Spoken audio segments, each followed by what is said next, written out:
So, Miss Leach? It is a Saturday morning. I can smell the vehicle. And State Police Officer Alfredo Moya thinks Mary Leach is drunk. How much have you had to drink? I had 2 beers already. Okay.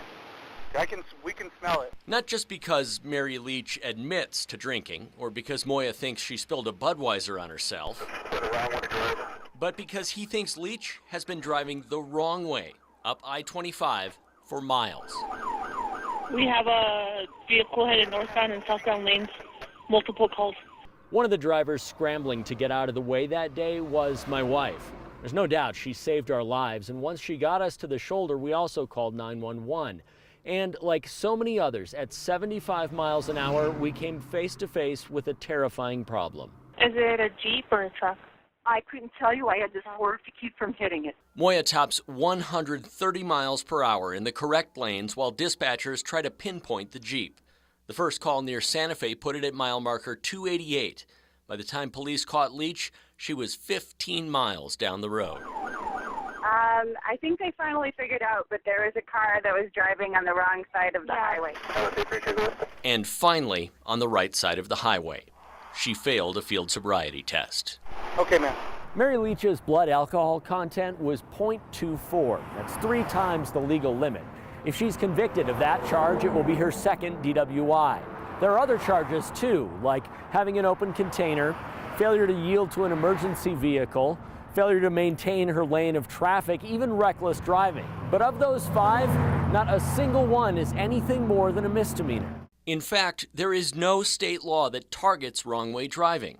The video from Officer Moya's car has a stark reminder of what is at stake.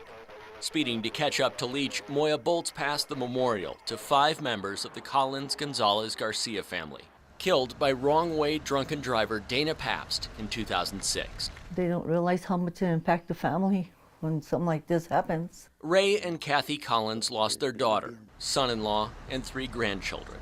Only Arissa Garcia, then 15 years old, survived. It was tough.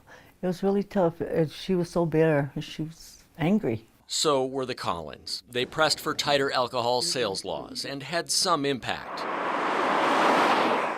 They also had their own brush with the wrong-way driver. Ray Collins saw the man stopped ahead out of the car and drinking. Then the guy jumped into his truck and drove the wrong way straight at Collins. I swerved on to the left and went on 2 wheels. There was another car coming straight at me, and he stopped. And good thing we could have been a big chain reaction. I went completely off the road. Seeing those headlights coming at you, and it's very, very traumatic when you have a close call like that. State Police Chief Pete Casetas has had the same experience, and one of his officers was hit earlier this month. And wrong-way drivers continue to make the news. But Casetas is not sure a new law specifically targeting a very small but also very dangerous set of drivers is the answer. The reality is in this business is you can't enforce stupidity out of people, quite frankly. Such narrow laws can have unintended consequences, say the tourist driving the wrong way or someone having a medical episode. The chief suggested an enhancement for drunk drivers caught going the wrong way. Public Safety Secretary Greg Ferrat, who prosecuted wrong-way driver Lloyd Larson after he hit and killed 4 people on I-40 in 2002, said state judges don't have the leeway they need to get tough when sentencing drunk drivers who commit such dangerous crimes. Ray Collins. It should be some kind of assault. It's just like carrying a concealed weapon. Knows what can happen. It should be higher than a reckless driving citation. And what doesn't seem to work. If they do it once, they'll do it again. The granddaughter the Collins raised during the hardest part of her life is all the reminder they need. Yeah, I called her about you coming, and she said, "No, just say for me." She said, "They sure impacted my life. This has turned everything around." Matt Grubbs, KRQE News 13.